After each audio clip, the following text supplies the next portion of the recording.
Hi friends, welcome to my channel Amaras Arusuvai. இன்றைக்கி நம்ம mixed fruit jelly செய்ய போகிறோம். அதுக்கு என்ன தேவைன்னா, சைனா கிராஸ், இதை அகர் அகர்னு சொல்லுவாங்க. தமிழில் இதோட பேர் வந்து கடல் பாசி.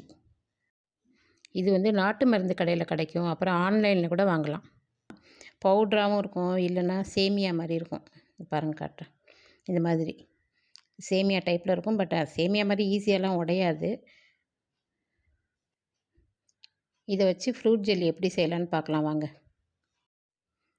முதல்ல இந்த சைனா கிராஸை வந்து சின்ன சின்னதாக கட் பண்ணணும். கத்திரிக்கோல் வச்சு சின்ன சின்னதாக கட் பண்ணணும். அது கிறிஸ்பியாக இருக்காது, அதனால் அது கொஞ்சம் கட் பண்ண கஷ்டமாக தான் இருக்கும். மிக்சியில் போட்டாலும் தூளாகாது. இது வந்து ஆன்லைனில் வந்து பவுடராகவும் கிடைக்கிது. அந்த மாதிரி கிடச்சா அந்த மாதிரி வாங்கிக்கிறது பெட்டர். அதை இப்படி ஒரு தட்டில் போட்டு கத்திரிக்கோல் வச்சு சின்ன சின்னதாக கட் பண்ணிக்கலாம். முதல்ல எவ்வளோ சின்னதாக முடியுமோ அவ்வளோ சின்னதாக கட் பண்ணிக்கணும். கட் பண்ணிவிட்டு ஒரு பாத்திரத்தில் அதை மாற்றிக்கலாம். இது வந்து 10 கிராம் உள்ள பாக்கெட். 10 கிராமுக்கு 1 லிட்டர் தண்ணி ஊற்றணும். இது வந்து 200 ml மெஷர்மெண்ட்டு. இதில் 5 ஊற்றிக்கலாம்.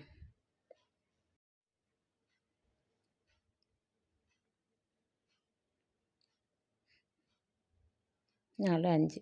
அதுக்கப்புறம் ஃப்ரூட்ஸ் என்னென்னு பார்க்கலாம். கிரேப்ஸு, ஸ்ட்ராபெரி ஒரு 5 பீஸு, அப்புறம் ஆரஞ்சு, கமலா ஆரஞ்சு 1, பேரிச்சம்பழம். அதில் உள்ள விதையெல்லாம் எடுத்துடணும். இது வந்து கிவி பழம். இதையும் தோல் சீவி கட் பண்ணி வச்சுக்கணும். அது எப்படி பண்ணுறதுன்னு பார்க்கலாம் வாங்க. கிவி பழம், ஆரஞ்சு பழம் இதெல்லாம் அப்படியே குறுக்க வட்ட வட்டமாக வெட்டிக்கணும். அப்புறம் பேரிச்சம்பழத்தில் விதையை எடுத்துடணும். அதுக்கப்புறம் அந்த அகர் அகர் வச்சுருக்கோம்ல, அதில் வந்து சர்க்கரை ஆட் பண்ணணும். அது 1 லிட்டர் தண்ணி இருக்குல்ல, அதுக்கு 150லேருந்து 200 வரைக்கும் எவ்வளோ வேணாலும் போட்டுக்கலாம். நான் இப்போ 180 போடுறேன். 200 போட்டால் சர்க்கரை தூக்கலாக இருக்கும், ஆனால் அதுக்கு மேலே போடக்கூடாது. சர்க்கரையை போட்டுட்டு அதை நல்லா கரைச்சி விட்டுறணும். சர்க்கரை நல்லா கரையிற வரைக்கும் கலக்கிட்டு அதுக்கப்புறமா தான் ஸ்டவ் ஆன் பண்ணணும். இந்த கடல் பாசி உடல் சூட்டை தணிக்கும், அதனால் வெயில் காலத்தில் இதை சேர்த்துக்கலாம். முதல்ல சிம்மில் வச்சு இதை வந்து கரையிறதுக்கு லேட் ஆகும். அதனால் சிம்மிலேயே வச்சு அப்படியே அதை ஃபுல்லாக கரையிற வரைக்கும் கிண்டிக்கிட்டே இருக்கணும். இது கொஞ்சம் டைம் எடுக்கும். கிட்டத்தட்ட ஒரு 3/4 மணி நேரம் ஆகும் முடியறதுக்கு. இந்த கடல் பாசியில் நிறைய மருத்துவ குணம் இருக்குதுங்க. அலோபதி மருத்துவத்தில் டேப்லெட்ஸ்லாம் தயாரிக்கிறதுக்கு இதை பயன்படுத்துகிறாங்க. அப்புறம் கேன்சர் போன்ற நோயெல்லாம் வராமல் தடுக்கும். சர்க்கரை நோயாளிகளுக்கு அவங்களுக்கு தேவையான எனர்ஜியை கொடுக்கும் இதை எடுத்துக்கிட்டாங்கன்னா. கிட்டத்தட்ட 1/2 மணி நேரம் ஆச்சு. இப்போ தான் கரைஞ்சிருக்கு ஃபுல்லாக. நான் இப்போ தான் ஹையில் வச்சேன். கொதி வருது பாருங்கள். கொதி வரும்போது மேலே அப்படியே வெள்ளையாக நுர மாதிரி வரும். அந்த ஸ்டேஜுக்கு வந்தோன்னே அதுக்கப்புறமா ஆஃப் பண்ணிடலாம். அகர் அகர் ஃபுல்லாக கரைஞ்சி அதுக்கப்புறம் ஹையில் வச்சு 10 நிமிஷம் ஃபுல்லாக கொதிக்கணும். கொதிச்சதுன்னா அதுக்கப்புறம் ஆஃப் பண்ணிடணும். அது கெட்டியெல்லாம் ஆகாது. அதுக்கப்புறம் இறக்கி வச்சுட்டு பாருங்கள், அது சக்கரை தண்ணி மாதிரி தான் இருக்கும் பார்க்குறதுக்கு. ஆனால் இது ஆறும்போது அப்படியே கெட்டியாகிடும். சூடாக இருக்கும்போதே அது நம்ம எந்த பாத்திரத்தில் ஏதாவது மெஷர்மெண்ட்டு, அதாவது இந்த அச்சு மாதிரி இருக்கும்ல, இந்த சதுரமாக டப்பா மாதிரி, அந்த மாதிரி இதில் கூட வைக்கலாம். நான் இப்போ பவுலில் போட்டேன். பவுலில் அந்த லிக்விட் ஒரு 2 கரண்டி ஊற்றிட்டு இந்த பழத்தெல்லாம் எடுத்து வைக்கணும். கொஞ்சம் நேரம் ஒரு 2 மினிட்ஸ் விட்டுட்டு எடுத்து வைக்கணும். எடுத்து வைக்கும்போதே அது கொஞ்சம் டைட் கொடுக்கும். இதில் புளிப்பு இல்லாத பழமாக எந்த பழம் வேணால் போடலாம். பசங்களுக்கு பிடிச்சதோ இல்லை பிடிக்காததோ அதை இப்படி செஞ்சு கொடுத்தா அவங்களுக்கு பிடிச்சிரும். இந்த மாதிரி போட்டு சூடாக நம்ம கை வைக்க முடியாதுல்ல, அதனால் ஏதாவது ஒரு ஃபோர்க்கோ இல்லைன்னா ஒரு கிடிக்கி மாதிரி ஏதோ ஒரு இதை வச்சு உள்ளே கொஞ்சம் அழுத்தி விடணும் பழத்தெல்லாம். கொஞ்சம் ஆறும்போது அது கொஞ்சம் ஒரு மாதிரி டைட்டாக ஜெல்லி மாதிரி ஆகும்.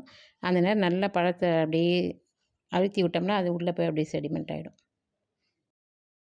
ஃபஸ்ட்டு கொஞ்சம் 1/4 கிண்ணத்துக்கு அந்த இதை ஊற்றிட்டு பழத்தை வச்சுட்டு கொஞ்சம் அப்படியே விட்டுறணும். ஒரு 1/2 அன் ஹவர் விட்டுட்டோம்னா வெளியிலே வச்சுருக்கலாம். உங்களுக்கு எமர்ஜென்சினால் கொஞ்சம் நேரம் ஒரு 10 நிமிஷம் ஃப்ரிட்ஜில் வச்சா கூட கொஞ்சம் டைட் ஆகிடும். இந்த கடல் பாசி வந்து வயிறு பிரச்சனைக்கெலாம் நல்லது. அதாவது குடல் புண்ணு, அல்சர் இந்த மாதிரி உள்ளவங்களாம் இதை சாப்பிட்டாக்க அதுக்கெலாம் ஒரு மருந்தாக இருக்கும். பாருங்கள், அரை மணி நேரம் கழித்து டைட் ஆகிடுச்சு பாருங்கள், அதோடு சேர்ந்துருச்சா. இப்போ இன்னொரு லேயரை மேலே ஊற்றி இன்னும் மீதி இருக்க பழத்தையும் அதில் அப்படியே செட் பண்ணணும். ஸ்கின் ப்ராப்ளத்துக்கு கூட ரொம்ப நல்லதுங்க. அப்புறம் தைராய்டு பிரச்சனை உள்ளவங்க அவங்க கூட இதை எடுத்துக்கிட்டாக்க அந்த பிரச்சனை குறையும். இளநீரில் உள்ள வழுக்க இருக்கும்ல, அந்த மாதிரி இருக்கும் இது செட் ஆன பிறகு இது சாப்பிட்டோம்னா.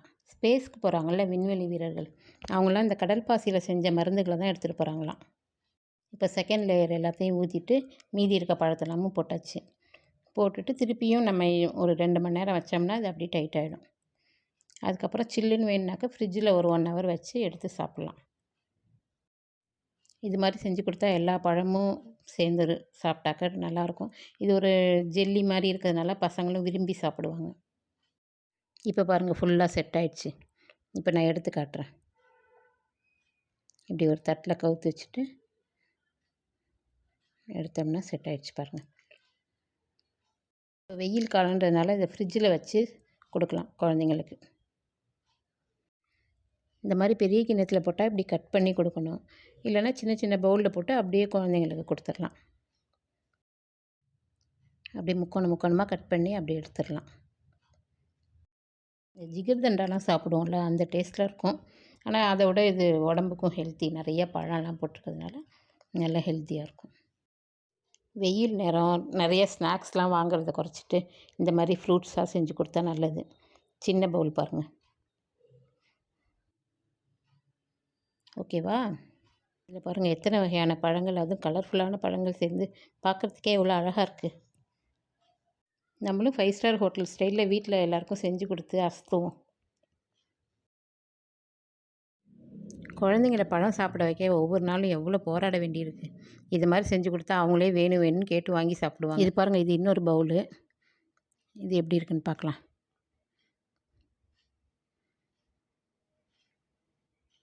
சூப்பரில், கலர் டிஃப்ரெண்ட்டாக அழகாக இருக்குல்ல.